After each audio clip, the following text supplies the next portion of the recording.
Hello and welcome to the Church Podcast. I'm your host, Ben Young. Welcome, everyone. I am so excited about the guest we have for today.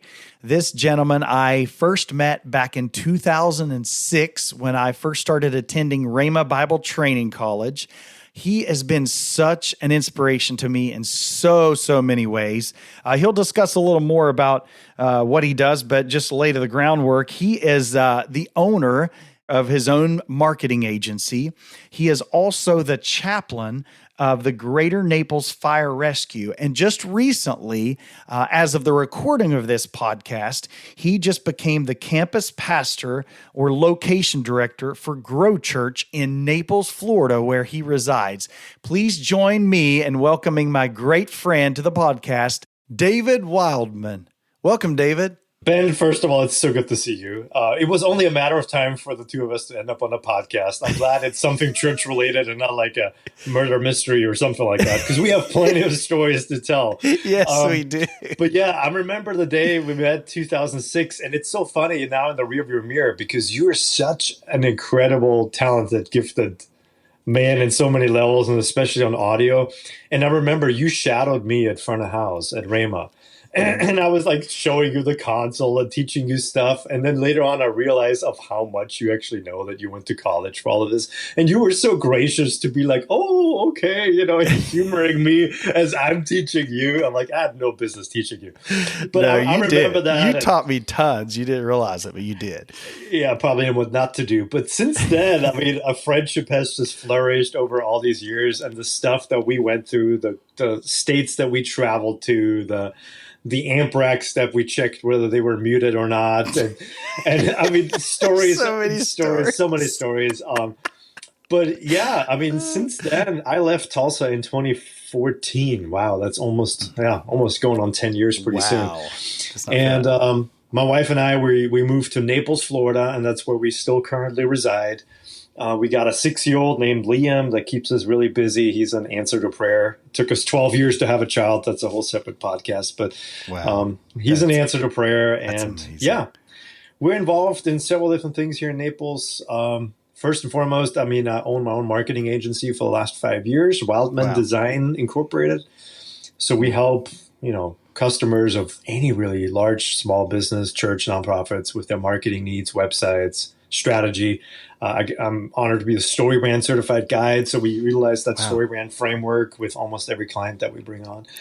Wow. And then I get to also be a chaplain for the Greater Naples Fire Rescue down here. That's awesome. I essentially kind of get to, help and pastor these firefighters. We got 230 firefighters in our district. Wow.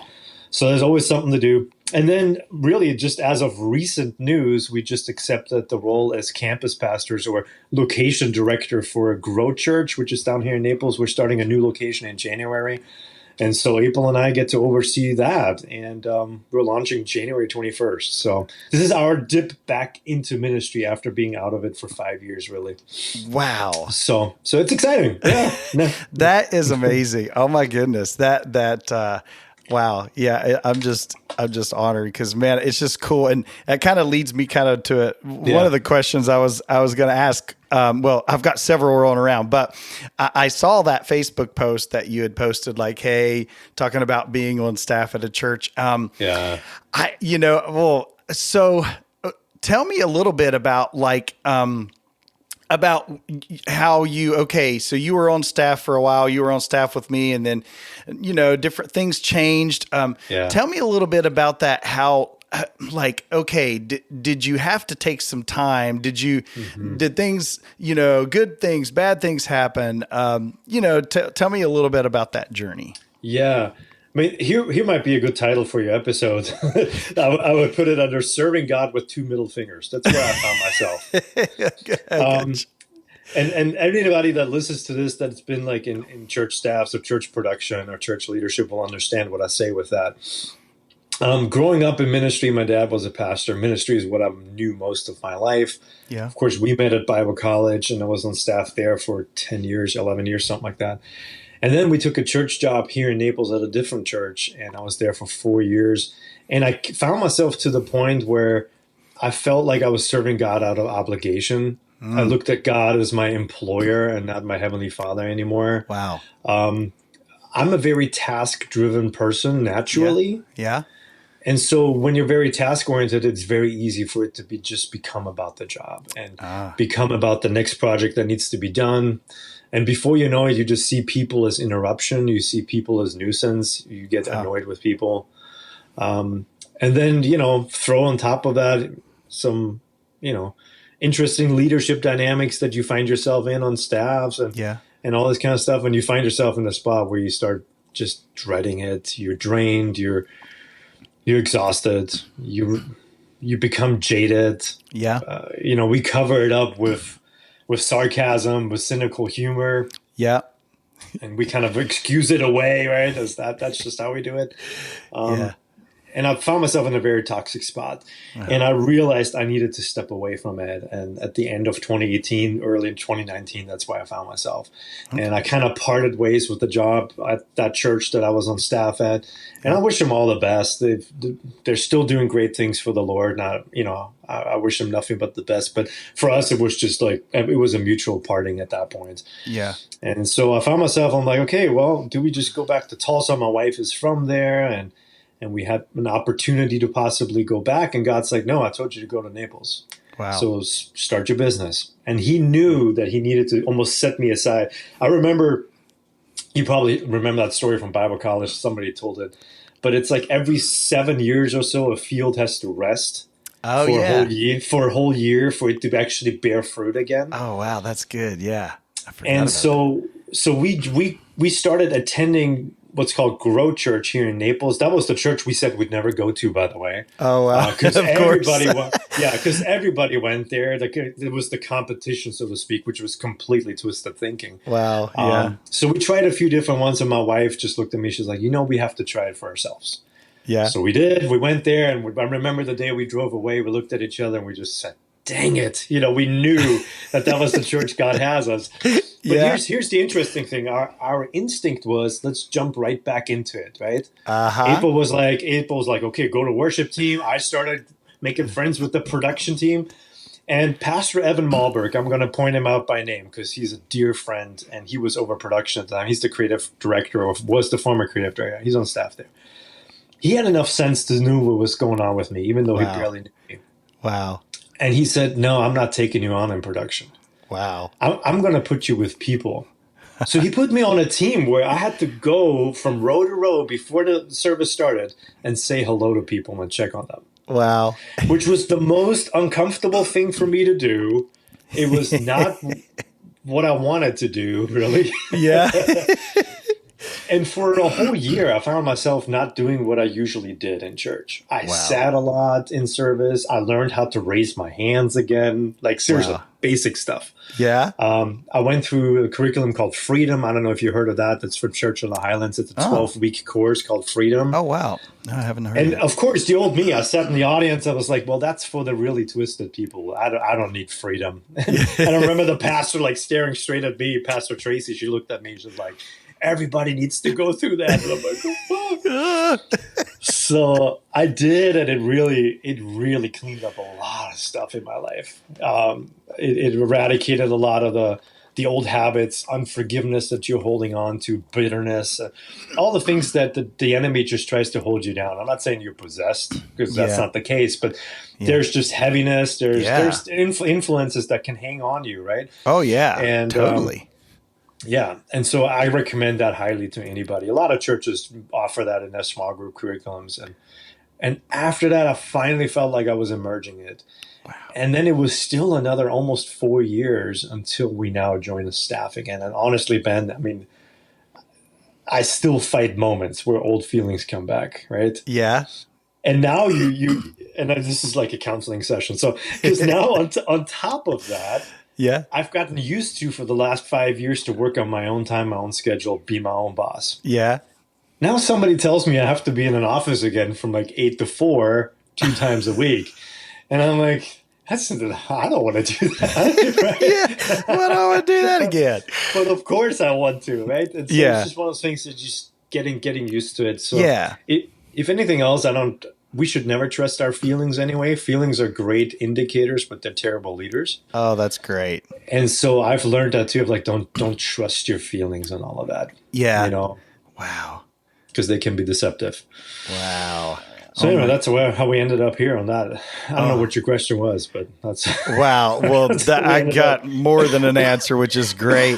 Well, it's so funny because honestly, I recorded a podcast before this, a solo podcast, and you have no idea what I said, but there's so many things that I kind of touched on. I'm thinking, oh my goodness, that somebody else feels this way. And it's cool because that's what I talked about as far as being this podcast. There's so many people out there that have had, their own version of this experience. Yes. And this is a goal to make people like, oh, I'm not alone. I'm not the only one that's felt this way. And when you were talking about learning to like raise your hands again or have that cynical humor. One of the things I brought up is like, sometimes it's so easy, especially like in ministry of helps, I can relate, just say production, you like people get so busy, they can hide behind that and they can just go through the motions and like, okay. And even like, it's okay. It becomes okay to them to like, oh, I just do sound all the time, or I just do this because then I can like hide behind that. And one of the things you said about like, you realize, and I had kind of the same experience, and I mean, my own story, but like when I got here and joined my church, Christ Temple Church, amazing.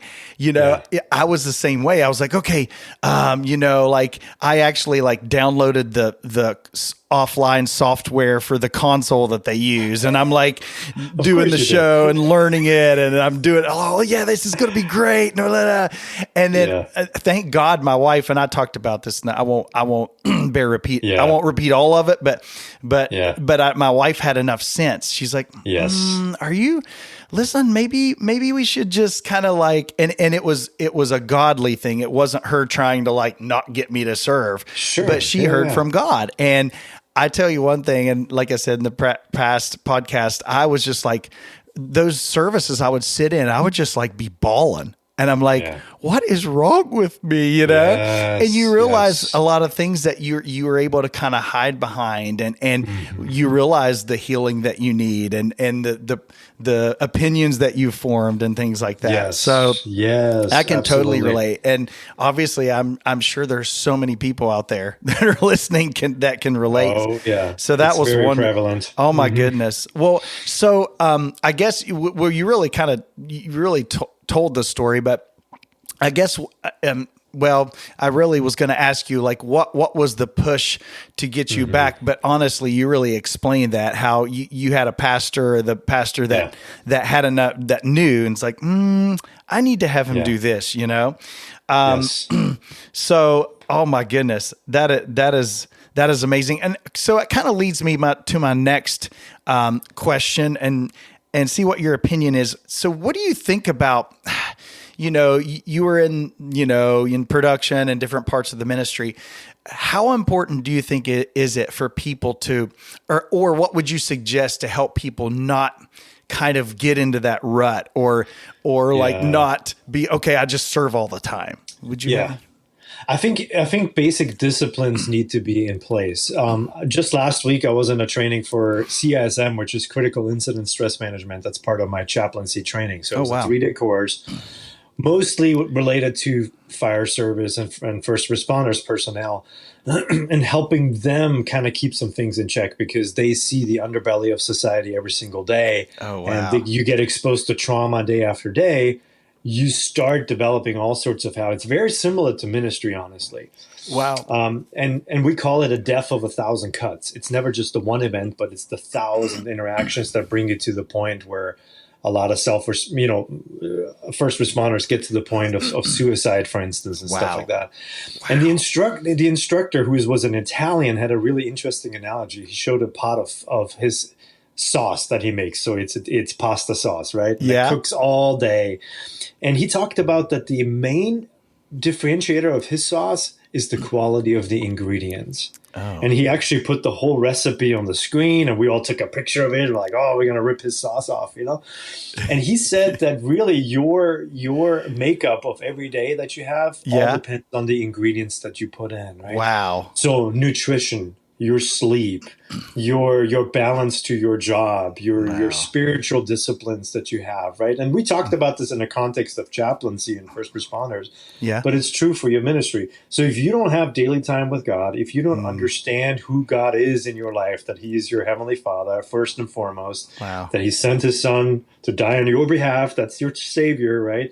If you don't keep these things first and foremost in front of your mind, it's going to become a job, and you're just going to regretfully just kind of go along with it, right? Yeah. And then find stuff that replenishes you. And so in the CSM framework, when we're helping people get over a critical incident, like a death of a pediatric drowning, for instance, or a horrible car accident or a mass casualty incident, we always advise people, what do you do usually to relax? So it might be fishing for people, it might be something, right? But the pace of ministry hardly ever allows for these margins. I literally sat with our production team today because we're talking about our new campus. And I look at them and they have that Christmas look on their face that every production person has. And we don't even have a big Christmas production. I mean, we have 3 services on Christmas Eve, but that's nothing unusual. But we have a ton of other things going on, and they have that look on their face. We would call it like the 1,000-yard stare. Where you just kind of look straight ahead. And I'm like, okay, what do you like to do to relax? Which in this case is just a bad time because they don't have time. But find stuff that replenishes you. So for me, I live in Florida. I love a good rain when it rains down here. So I have a spot in the lanai, and I literally just run out there. No matter what I do, I stop what I do. I run out there, and I just lean back in the chair, and I try to get a few minutes of a nap in the rain. Because to me, that's like the ultimate relaxation right there. That's great. Or it's watching a documentary on airlines. I love airlines and airports. I could watch documentaries all day long on that. It has nothing to do with what I do, but it's just relaxing to me, right? My wife shakes her head like, why would you do that? But for me, that's what it is, right? So that's what I like to do. So have your spiritual disciplines in place, which everybody will tell you, and we usually shake our heads like, fine, pray more. Well, you got to have that in your life, right? Don't overcomplicate it. Keep it simple. Keep it manageable. Do something instead of nothing, right? And then find stuff that replenishes you. That's ideally away from it. So when you were saying of like you love to sit down with the console software, I'm not surprised because I've seen you do this before. Right? So this is typical Ben, and that's just how you're wired. I think you find actually enjoyment out of this too. But it might be too close related to your field, right? So finding something that's out of the norm, that's out of not even related, it does something to our brain. It refreshes us. It reframes things a little bit, right? So simple as the ingredients of a soup or a sauce. Right? It's all what you mix together that ultimately will dictate the outcome of it. So that is amazing. Yes, that is. It was wonderful. helpful to me when he said that. I was like, the light bulb went off. Oh, that's so good because it reminds me of like I'm newly married 2.5 years, and you always hear this like there's something about you can spend time together like where you are at, but it's something about getting to a different environment and doing something, going somewhere else, and that's kind of relates to like, okay, do something that's not related, or or like something that can just kind of like disconnect a little bit, and that can be refreshing to you. Wow. 100%. 100%. Yeah. Oh my goodness. That is awesome. Oh, thank you so much. Let's see. So, and all that, man, I'm looking through like all the questions that I've had, and I'm like, oh, which direction? So, I guess let me ask you this. What are some ways, you think the church, or, this is kind of tough because which church you're involved in, what are some ways you think the church is healthy, or some of the things that they do well, and maybe some things that you feel like could be done better? Like, right. I mean, it's hard to generalize because as you've known in the church world, you see phenomenal examples and you see examples that you're like, well, But each church has their own calling too, right? Yeah. The disease of comparisonitis kicks every church, right? We see what Yeah. Elevation does, and Ugh. you know, I'm a big fan of what Elevation does, but even the Elevation Live tour. I mean, we can say it here. You probably know it too. We all have a man crush on Corey Edwards, who's the front of house guy for Elevation, right, from MXU. I mean, he's a kid. He's way younger than the two of us. But you listen to his mix. I got to listen to it in Miami when he did the VU conference. Yeah. I just salivated up there, like almost crying. It wasn't the worship, it was good, but I'm like, how can this mix be so good? Yeah. And now he's on an SSL. So I'm like, well, everybody needs an SSL, right? It's going to make my mix sound so good. Yeah. But then we just kept, and then I'm behind the D Life again. I'm like, oh, I wish this was an SSL, but nonetheless. But for another church, a D Life would be a dream, right? Yeah, yeah. So it's so easy just to compare yourself and like, I wish I was running this person's or this ministry's race, and that I think that's where it becomes toxic. A lot of churches fall into that. Pastors do it too. Yes. Again, back to Elevation. I just love how Stephen Furtick crafts his messages. Yeah, he's so masterful about it. Yeah, all his points rhyme. They start with the same letter. He's got cool cultural references. I'm like, I wish I was that good, right? Yeah. But I'm not supposed to run Stephen Furtick's race. I'm supposed to run David Wildman's race. Right? Yeah. Oh, that's so now, good. can I learn from all of them? Absolutely. Yeah. Can I be inspired from them? Can I glean things from them? Can I find methods to communicate better? Sure.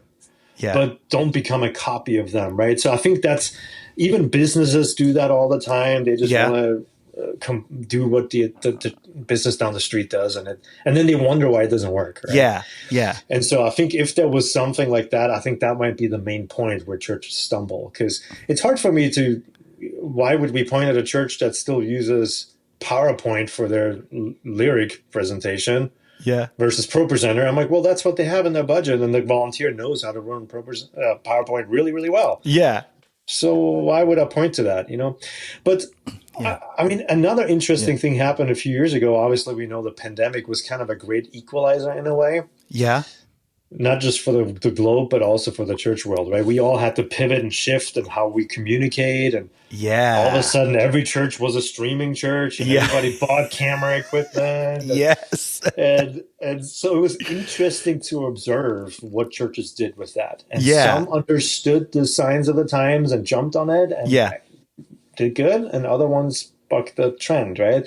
Yeah. And so I say we have 3 physical campuses now, but we have really 4. We have a ton of people engaging online. Some people never came back for whatever reason. Yeah. And, I'm not here to judge people one way or the other on the COVID side of things. We all have opinions. Yeah. All I'm saying is I live in Florida, so you can probably guess what my take is on it, my personal take. But I think it just divided too many people. But some people decided to stay at home for whatever reason. Yeah. And we're still doing our best, and we remind even our teams, we're serving them. They're sitting at home, but they're just as much a part of it. Wow. And we're going to do the heck of a job we can with what we have. Yeah. In order to serve them and make it an enjoyable experience for them, you know? Wow. So the church world is definitely in an interesting spot. My pastor, Pastor Tracy Boichi, always says it like, the world gets darker, but also at the same time, the church gets brighter, not just because the world gets darker and we seem brighter. Mm-hmm. There is a brightness rising in it. Yeah. And the one thing that our church is strong about is really the emphasis on prayer. Yeah. And as a pastor's kid, I always kind of cringe at prayer because I grew up with awkward prayer meetings that I never understood as a kid. Yeah. They were bipolar. They were like, I don't know what the heck's going on. So, but we have pastors that are phenomenal about prayer. Like nothing happens without prayer. Yeah. Oh, that's every staff touchdown that we have. It starts with a session of worship, and they invite the Holy Spirit into it because we don't know what we're doing, but He does. Yeah, but He does. So having that humility in all of it, you see that, right? Yeah. And so, however you express it on the outside, the church, because every denomination is different. Yeah. But if the element, the commitment of prayer, and the commitment to the specific call that for this church. Yeah, I think the enemy can't really do anything about that. The enemy can't hold it down, right? But if we get consumed with, I want to do it this way, I want to do it that way, or we become too focused on what I want as a leader versus what God ultimately wants for it, I think that's where we get in trouble. Wow, that is so good. I love that because I mean, I totally agree. You know, I've seen some of it and experienced that where people are like, churches are comparing, well, we do this, they do this, and you get into that mindset. And God created different churches, different places for different visions. And I mean, look around at humans. Like nobody's exactly alike. Thank you God, know? right? Yes. People that listen to us, like, there's only two of them. Yes, thank God there's only two of them. Yeah. So, that is so good. I totally agree. And that's such a great word. And I really appreciate it. Even Ben, I mean, you know, you and I, we've had the privilege to travel together. I mean, we should probably have more podcasts than just one. Just the stories from our tour bus experiences. Oh my goodness. Yes. But I mean, you remember too, you could tell a church's health pretty much from the parking lot. Yeah. When we rolled in there on Sunday to set up right after their church let out. Yeah. The first interactions with the senior pastor or their leadership, and you knew what the week was going to be like. Yeah. That's yes.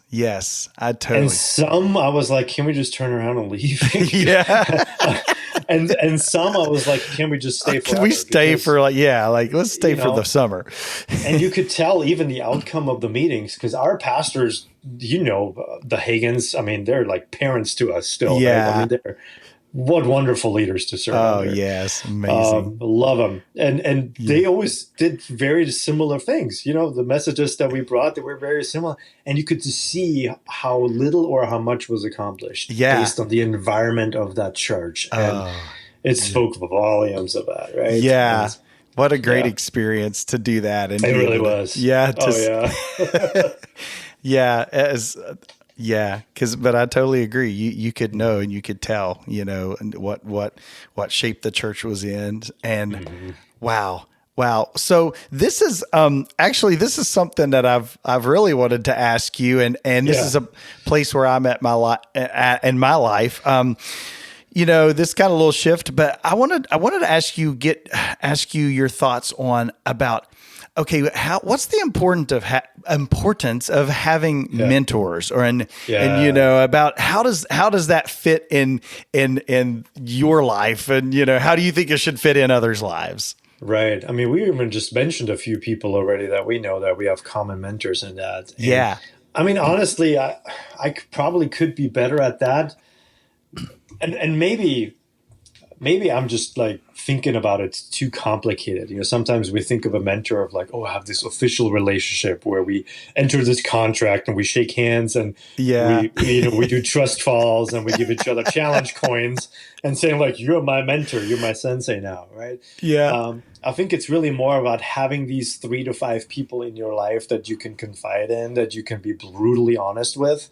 Yeah. One of my office mates today said it that like coaches, for instance, which would be similar to mentors, are people that you pay to criticize you. Yeah. Wow. And I was like, well, that's really a good thing because he's like, a coach isn't there to be a cheerleader and say all the good things about you. Yeah. Yeah. Because he's like, I have my mom for that. He said, I can call my mom and she tells me how cute I am and all this stuff. Right? American Idol, that the problem children are the ones that say, my mom says I'm singing good. They you know, they never had a coach or mentor in their life that told them the truth. Right? Yeah. Yeah. And so, I mean, I've had a series of people and some were there for a season. They were there for a time.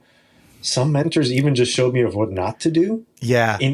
Inadvertently, they didn't mean to. They thought they were teaching me something. I was like, well, I just saw what not to do, right? Yeah. So I think the idea is more just to go through life with open eyes and have that attitude of, hey, what can I learn from this? Right? We never arrive. I mean, Kenneth Hagin, the one that we went to the founder of the Bible College, Kenneth E. Hagin. Yeah. I mean, you could argue he was one of the most knowledgeable ministers of the word, most anointed, most flowing with the whole. I mean, the guy, I still listen to him as much as I can. Yeah, me too. And he had the humility to say, I might miss it. I'm just human. I don't know it all, right? He kept diving into it. And I'm like, if he can do that, you know, who am I to say like, oh, I know it, right? Yeah. and so I think just having a habit in your life too, podcasts, ironically, what we're on, but even listening to podcasts, making time for that. Yeah. I have about 3 to 4 podcasts that I just have on rotation that are just in my top, 5 podcasts or whatever. Some of them are business, some of them are leadership, some of them are church production, just because out of curiosity. Yeah. Yeah. But out of every little thing, you learn something, you grow something, you always walk away with an action step that you do. And I think it keeps you in that place of humility of like, I don't ever just know it, Yeah. But I would encourage you. I mean, your pastor should be a mentor. Yeah. I had an actually talk with my pastors as we were taking this job. Yeah. And I said, for the first time in my life, I actually have real pastors that aren't my parents, that aren't also my bosses and all that stuff. Yeah. Now you're about to be my boss again. I don't know how I feel about that. Yeah. And they were pretty open about it and said, well, you kind of have a staff director in the middle of it that's going to be your boss per se. You're not going to lose us as your pastors. Yeah. So they try to make that distinction and be first and foremost our pastors, and that's important to me, because Pastor James, the husband of the lead pastor, he's extremely gifted with business. Yeah. So for me, he has become a mentor in business too, where I've just very open about our business, about our numbers. What would you do, right? And he runs 3 successful businesses on the side at this point, very passively. And I'm like, yeah, what can I learn from this guy, right? Yeah. Yeah. Pastor Tracy spends about 25 to 30 hours on every message every single week. Wow. So when she goes up there, she has spent time with this. She has spent time with the Word. She spent time with God.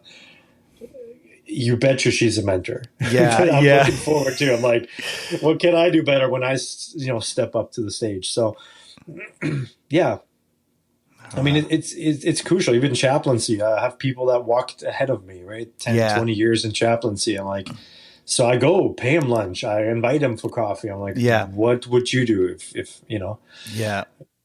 And so it's nice to kind of put yourself out there, because I know, and sometimes different people's personalities, you might be a little like, I think I was a little shy and things like that, and I think it's important to not be afraid to like ask people, hey, can I take you out to lunch? I'd love to ask you a few questions. And I think people would realize there are a lot more people who are a lot more willing to talk with you and spend time with you than you think.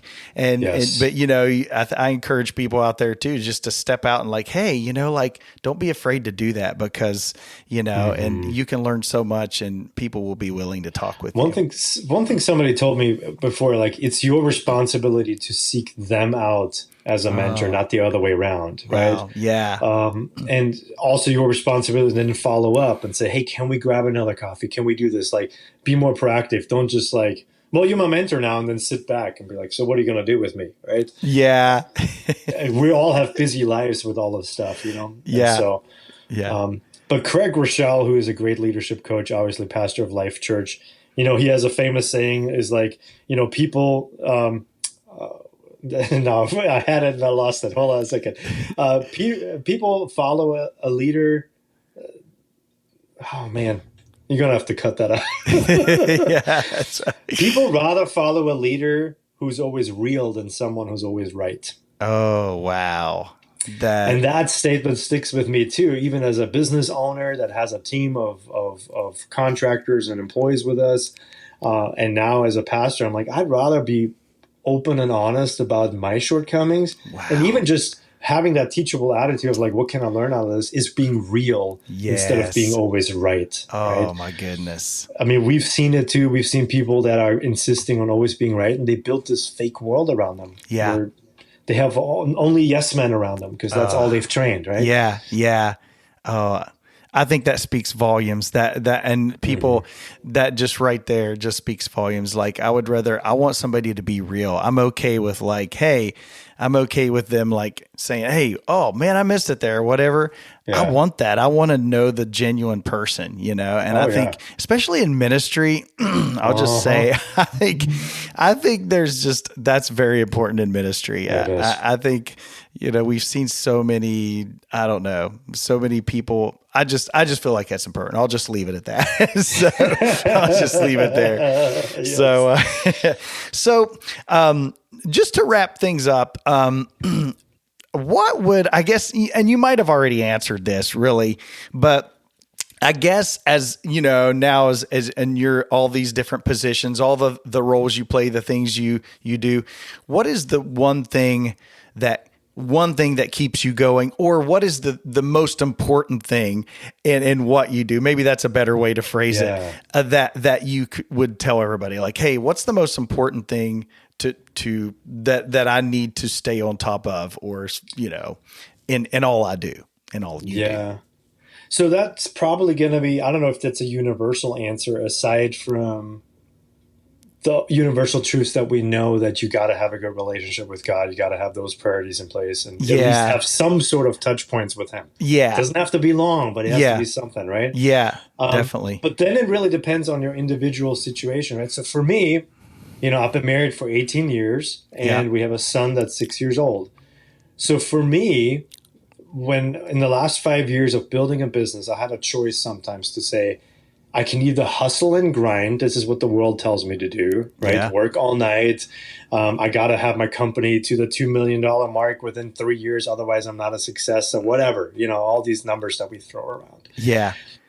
And so I had the choice to either go that route, or when my son once again bumps my office door open and bumps in, what's the most important moment at that moment for the long term?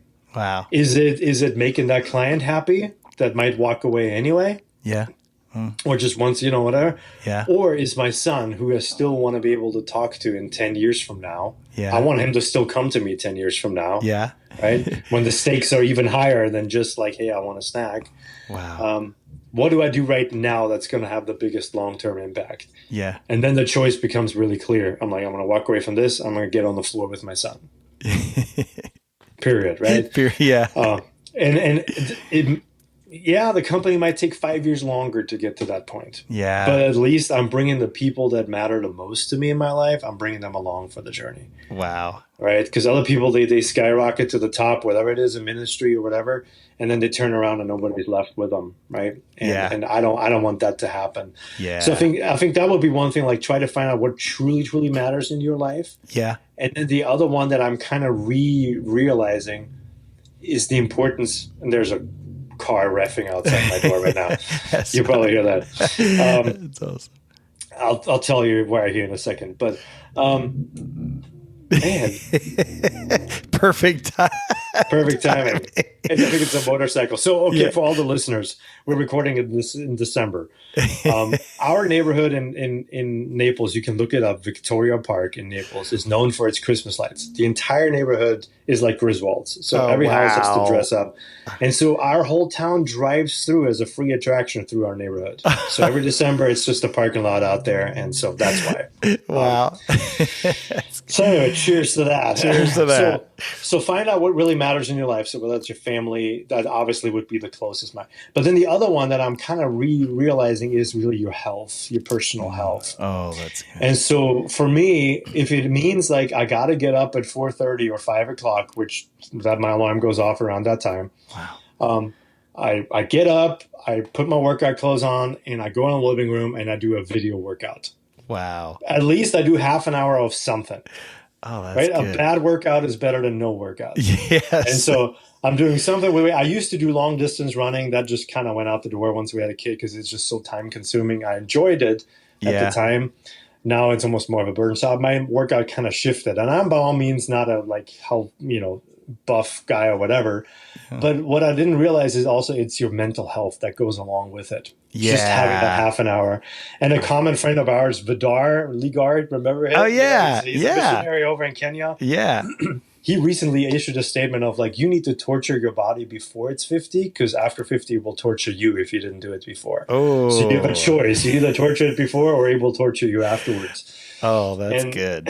And so for me, that's personally where I'm at in my life. Some other listeners might be like, well, I work out every day. That's good for you. Keep that going. I wish I would have done this too. Yeah. Yeah. But when you become a dad and also the dad bod shows up, ministry is stressful, production is stressful, running companies is stressful. Where does it usually go for us? For guys, it goes to the gut. And I tend to I like food a lot, right? I love to cook. Me too. So I found myself that food's kind of like a coping mechanism a little bit for us. Yeah. We like our coffee, the only legal drug we can have as Christians in churches. So we tend to overdose on all that, right? And before you know it, you just don't really like what you see in the mirror anymore. And it affects your confidence, can affect your relationship and all this kind of stuff. And so those are just things personally for me right now. It might be something else for you, but dive deep into like what replenishes you, what helps you in your priorities for your physical life, for your spiritual life, and always make time for that because nobody else will do it for you, right? Yeah. Yeah. Oh, that is so good. Well, I can't thank you enough. Like this has been a blast. This is amazing. I'm so thankful. And you know what? I can say it right now. I think there's definitely probably going to be a part 2 to this, having you on at some point. I think it's anytime with you. Just, but yes. So thank you so much, everybody. This was David Wildman. Thank you so much. I appreciate you taking the time to talk with us. Ben. So thanks again, everyone, for joining. Until next time, be blessed, and we'll talk soon. Bye-bye.